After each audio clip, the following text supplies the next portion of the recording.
여러분 안녕하세요. 하울림 독사입니다. 오늘도 예수님의 눈으로 읽어보도록 하겠습니다.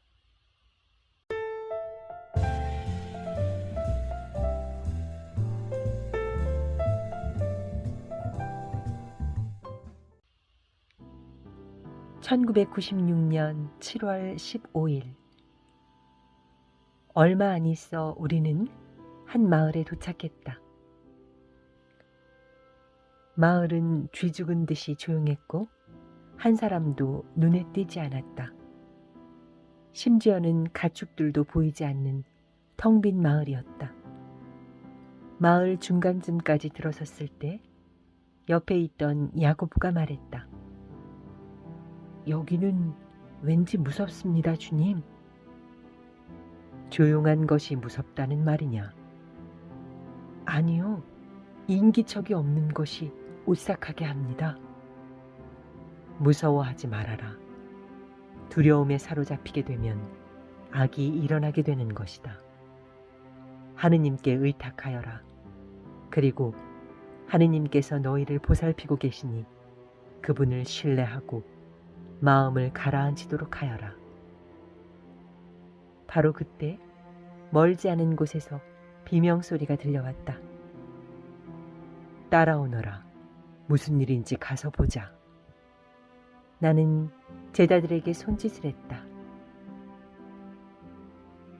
비명소리가 난 쪽으로 가는 도중에도 또 다른 비명소리가 연이어 들려왔다. 가까이 이르자 로마인들의 웃음소리와 고함을 치며 욕하는 소리가 들렸다. 작은 계곡으로 더 들어가자 온 동네 사람들이 다 모여있는 것이 보였다. 동네 사람들 앞에는 로마군 기명대가 둘러서 있었다. 십자가를 2개 세워놓았는데 젊은 남자 둘이 매달려서 죽어가고 있었다. 매를 몹시 맞은 것 같은 3번째 남자도 십자가에 못 박히기 직전이었다.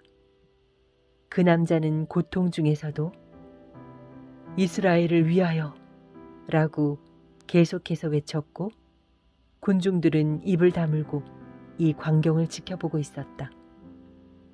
외침 소리를 막기라도 하려는 듯 로마 군인들이 그 사람의 손에 큰 못을 박자 그는 고통으로 몸을 뒤틀며 몸부림쳤다.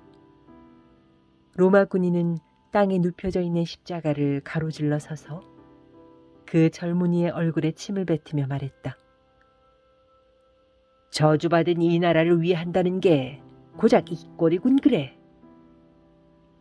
십자가가 세워지자 로마군 백부장이 앞에 서서 외쳤다. 로마를 거역한 자는 모두 이렇게 되는 것이다. 나중에라도 용감해지고 싶은 사람이 있거든 이 모습을 기억해 두어라. 백부장은 가까운 우리에 있는 가축들을 손가락으로 가리키며 계속해서 외쳤다. 이 자들을 도우면 어떻게 되는지도 잘 보아두어라. 백부장이 신호를 하자 로마군들이 가축들을 학살하기 시작했다. 십자가 위에 있던 젊은이가 고통 중에 소리쳤다. 가축들이 무슨 잘못이 있다고 그러는 거야.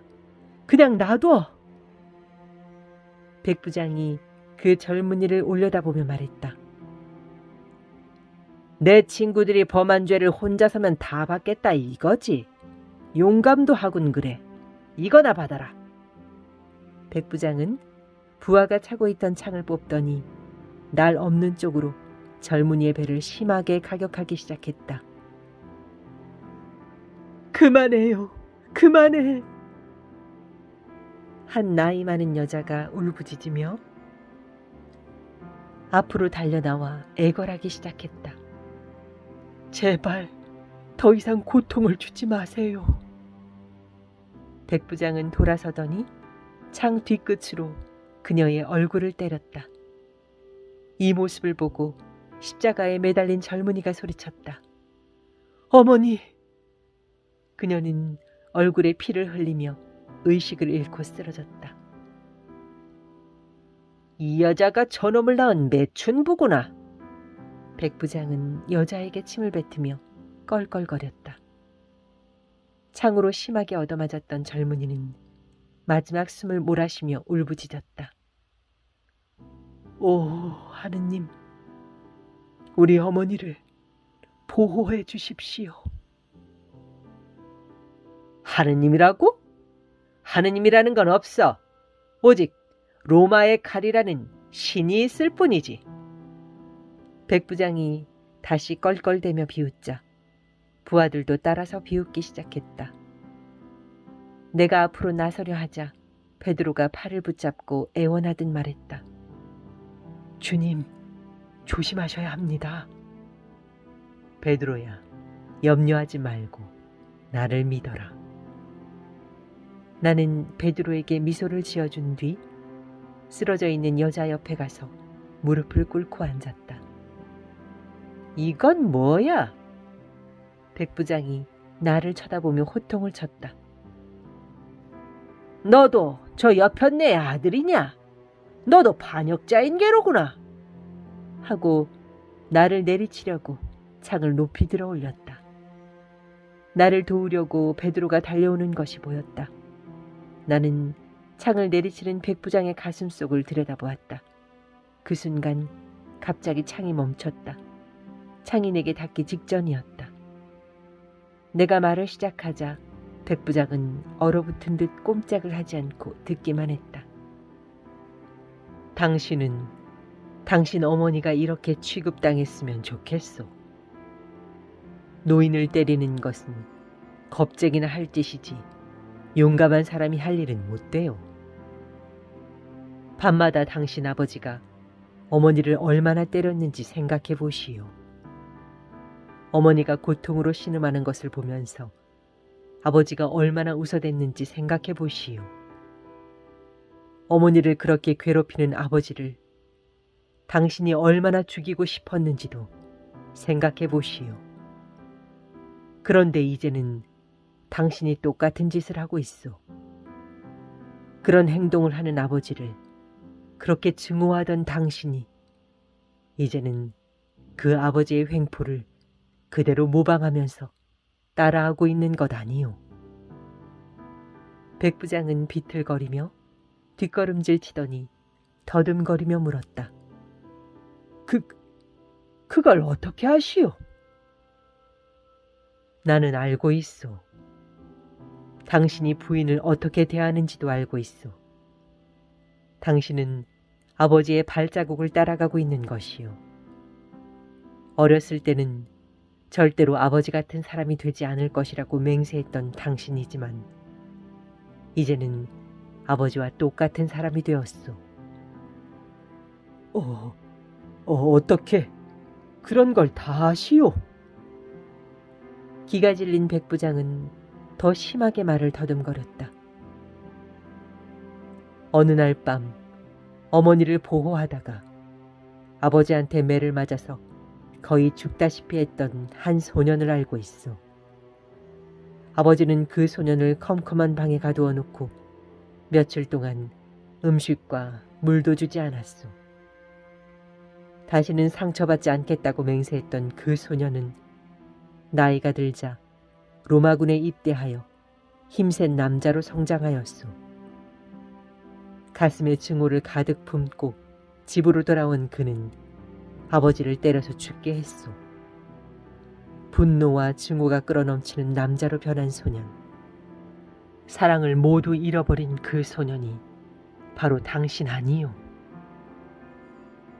죽음과 파괴와 분노로 얼룩진 그의 한평생이 내 앞에 펼쳐지는 것을 보면서 그에게 말해주었다. 완전히 풀이 죽은 백부장은 나를 유심히 쳐다보았다. 부하 두 사람이 나를 때리려고 달려왔을 때 백부장이 외쳤다. 멈춰라. 이 사람을 그냥 놔두도록 해라. 쓰러져 있던 여자가 정신을 차리고 일어나 앉았을 때 나는 마지막으로 백부장에게 단호하게 말했다. 당신의 어머니를 잊지 마시오. 나만이 백부장의 눈가에 어린 눈물을 알 수 있었다. 그는 얼른 눈을 비비고는 부하들에게 명령을 내렸다. 자, 다들 무기를 챙겨라. 이곳을 떠나야겠다. 그는 나를 돌아다보고 작게 속삭였다. 언젠가 다시 만날 수 있기를 바라오. 그런 다음 그는 말에 올라타고 부하들과 함께 마을을 떠났다. 나는 우리가 다시 만나게 될 것을 알고 있었다. 내 머리에 씌울 가시관을 그의 손안에서 보았기 때문이다. 마을 사람들이 십자가 위에 달린 사람들을 내렸으나 때가 너무 늦은 뒤였기 때문에 세 사람 모두 죽어 있었다. 그 나이든 여자는 죽은 아들의 이름을 부르며 통곡하고 있었다.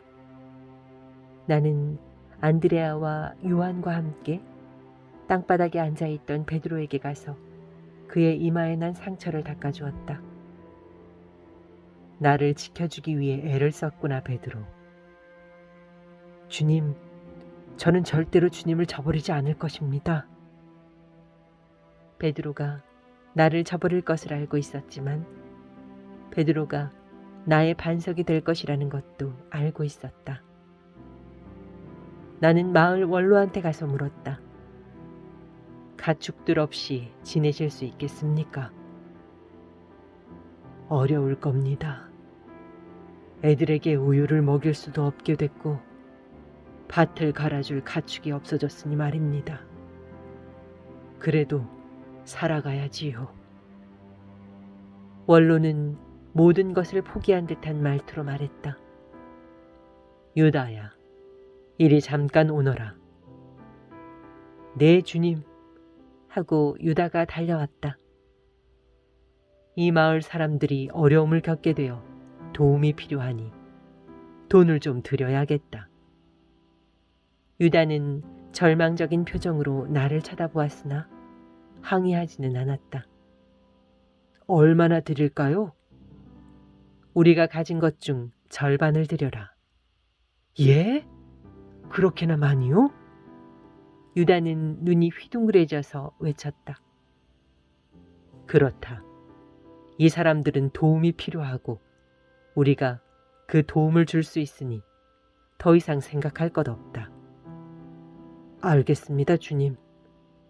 유다는 주저하면서 외투에서 돈주머니를 꺼내어 돈을 세기 시작했다. 마을 원로가 말했다. 이렇게 많이 받을 수는 없습니다. 도저히 갚아드릴 수가 없을 것입니다. 갚을 필요는 없습니다. 원로를 안심시키고 나서 유다를 돌아보며 명령했다. 주머니 안에 있는 돈을 모두 다 드려라. 코트 안에 내가 남겨둔 그 돈이면 우린 충분하다. 마지못해 원로에게 돈을 꺼내주는 유다는 너무 어이가 없어서 이제라도 막 울음을 터뜨릴 것만 같은 모습이었다. 오늘 밤에 저희와 함께 지내십시오, 주님. 죽은 동물들을 쳐다보며 원로가 슬프게 말했다. 오늘 밤에는 고기를 먹게 되겠습니다. 나는 유다가 마음속으로 적어도 오늘 저녁 식사는 잘 먹게 됐군 하고 생각하는 것을 보았다. 아닙니다. 죽은 가축들을 묻고 죽은 젊은이들을 애도하실 수 있도록 우리는 떠나겠습니다. 그리고 나는 낭패한 표정을 짓고 있는 유다를 돌아보며 말했다. 다들 떠날 준비를 하라고 하여라. 갈 길을 재촉해야겠다. 마을을 떠나면서 죽은 아들을 품에 안고 울고 있는 여자의 곁을 지나가게 되었다. 그 여자는 나를 올려다보며 너무나 비통하게 말했다. 얘는 착한 아이였습니다. 그렇습니다. 착한 마음을 지니고 있었습니다. 그는 마지막 순간까지 당신을 생각했습니다. 하느님께 하던 그 아이의 마지막 말을 들으셨습니까? 들었습니다. 하느님께서 아랫님의 기도를 들어주셨습니다. 나를 쳐다보는 그녀의 입가에 희미한 미소가 떠올랐다. 하느님께서 제 아들의 기도를 들어주셨군요. 다음 순간 그녀는 기쁨에 넘쳐 소리쳤다. 하느님께서 내 아들의 기도를 들어주셨다. 우리는 그녀가 기쁨에 넘쳐 외쳐대는 소리를 들으며 서둘러 그곳을 떠났다. 마을을 떠나면서 나는 참담한 심정이었다. 죄악에 찬 자기 과거를 보여주어도 마음을 고칠 생각을 하지 않는 백부장 때문에 나는 가슴 아팠다. 수많은 사람들이 처음에는 악을 거부하다가도 결국에는 악의 길을 따라가는 것이 가슴 아팠다. 마귀에게 유혹당하여 죄악에 빠진 사람들이 자신의 변한 모습을 깨닫지 못하고 영적으로 눈먼 자가 되는 것이 가슴 아팠다. 백부장을 통하여 어린 시절에 학대를 당했던 많은 사람들이 어른이 되어 그들 역시 다른 사람들을 학대하는 것을 보았다. 그들은 자신을 괴롭혔던 악의 등을 돌리고 내적 고통을 극복하기 위해 하느님의 사랑을 받아들이지는 않고 자기가 당한 고통을 다른 사람에게 다시 전가하고 있는 것이다. 죄와 악은 세대에서 세대로 전해지고 있다. 자신들이 당한 고통으로 인해 분노와 증오를 품고 있는 사람들을 통하여 죄와 악은 자라나고 퍼져나간다. 그러나 사람들이 사랑만을 추구한다면 악의 행진은 멈출 것이고 고통은 사랑의 기쁨으로 변하게 될 것이다. 언젠가 영적 눈머름에서 눈을 뜨게 되는 날이 오면 그들은 자기 자신이 어떻게 그런 죄를 지었을까?